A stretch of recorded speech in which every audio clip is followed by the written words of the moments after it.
première voiture au monde équipée d'un système breveté de capsules amovibles fonctionnant à l'hydrogène. Voici la nouvelle Namix, le premier HUV pour Hybrid Utility Vehicle. 800 km d'autonomie, un réservoir principal, 6 capsules amovibles, des performances de voiture de sport. Rien que ça, dans cette vidéo, je vais vous présenter l'extérieur de la voiture, le fonctionnement de ce système de capsules amovibles. J'échangerai avec Fawzi Anaja, le fondateur de Namix, qui nous expliquera quelle est l'ambition de cette nouvelle marque. Et enfin, je répondrai à la question suivante: est-ce que la technologie Namix a des chances de disrupter un marché actuel ultra électrifié? Premier HUV donc pour Hybrid Utility Vehicle, il y aura deux motorisations qui seront proposées, une GT de 300 chevaux, une GTH 4 roues motrices de 550 chevaux avec des performances plutôt bonnes, le 0 à 100 km/h effectué en 4,5 secondes, 250 km/h en vitesse de pointe. C'est tout simplement les mêmes performances que la dernière BMW M2 qui vient juste de sortir. C'est dire le niveau de performance pour une voiture à hydrogène qui sont souvent critiquées pour justement leur manque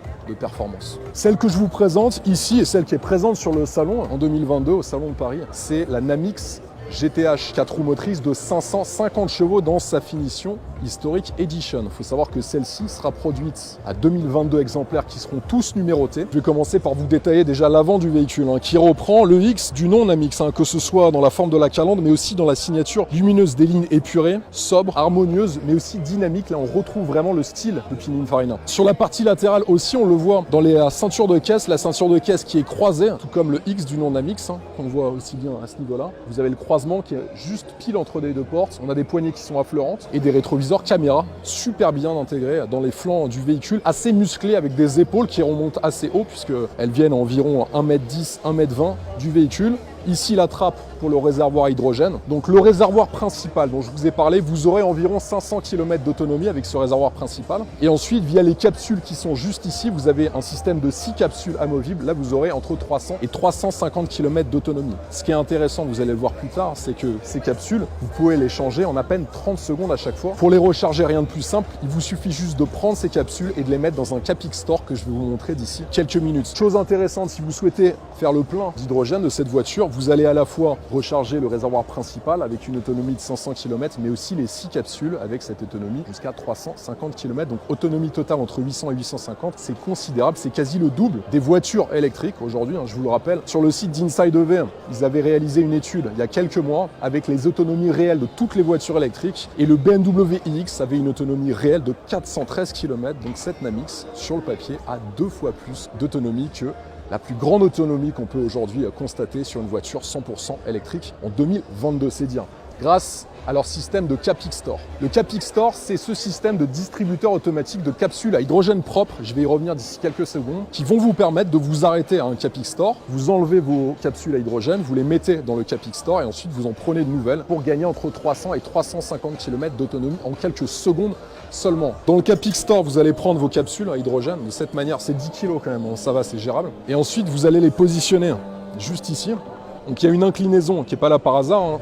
La première raison, c'est pour des raisons de facilité, bien sûr, vous allez pouvoir la faire coulisser de cette manière, mais aussi en termes de normes de sécurité, puisqu'en cas de collision, ça va protéger ces bonbonnes d'hydrogène d'un choc. Bonjour Fawzi, comment vas-tu? Bonjour. Tu vas nous présenter un projet assez incroyable, assez innovant, le projet Namix que tu as fondé avec une autre personne. Thomas Delussac, tout à fait. Thomas Delussac, c'était il y a combien de temps? C'était maintenant il y a 4 ans et demi. Ouais. Donc maintenant, le projet, vous en êtes où alors, avec ce projet incroyable, cette Historic Edition? On a fait la première mondiale de cette marque-là le 11 mai dernier chez Pininfarina. Ok. Notre partenaire design historique. Et depuis, voilà, c'est notre première vraie grande rencontre avec le public ici à Paris. On est ultra fiers parce que c'est quand même le mondial de l'auto de Paris, c'était un rêve d'enfant et là on est ici. Donc c'était vraiment se confronter au public, avoir le feedback des clients et voir ce que ça donne pour la suite. Il y a vraiment une volonté de mettre à disposition une nouvelle technologie qui répond à un besoin de praticité qui est très fort aujourd'hui et qui n'est pour certaines voitures électriques pas présent. On parle bien sûr de l'autonomie qui reste faible sur des voitures électriques, même si elle s'améliore grandement,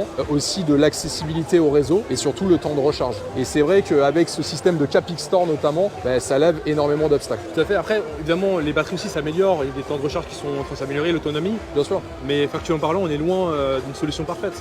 Tout le monde n'a pas un pavillon, on habite en immeuble, on ne peut pas recharger la voiture le soir. Bien sûr. Il y a un sujet important qu'on oublie souvent, c'est que tous les pays très chauds, donc le Middle East, où l'été on est entre 45 degrés et 55 degrés pendant presque 4-5 mois. Allez essayer de rouler tous les jours avec la batterie. L'autonomie elle est presque divisée par 2, le temps de recharge est multiplié par 2. Et pareil dans les pays très froids, certains modèles ont réussi à optimiser, mais il y a toujours une contrainte. L'hydrogène évidemment, il y a toujours un impact, mais l'impact est bien plus vertueux. Voilà, c'est plus vertueux qu'une batterie classique. L'hydrogène ne va pas remplacer à 100% les batteries, une batterie pas 100% l'hydrogène, mais c'est un mix. Selon toi, j'aimerais vraiment avoir ton avis là-dessus. Ce sera quoi le futur? Ce sera l'hydrogène électrique, ce sera un mix de plusieurs technologies? Ça sera un mix. Il faut quand même rappeler qu'aujourd'hui, dans le monde, c'est 90 millions de véhicules neufs vendus tous les ans. 90 millions. Aujourd'hui, on parle de 4-5% du parc mondial qui est électrifié. Donc il y a la réalité, il y a les chiffres qui le rappellent.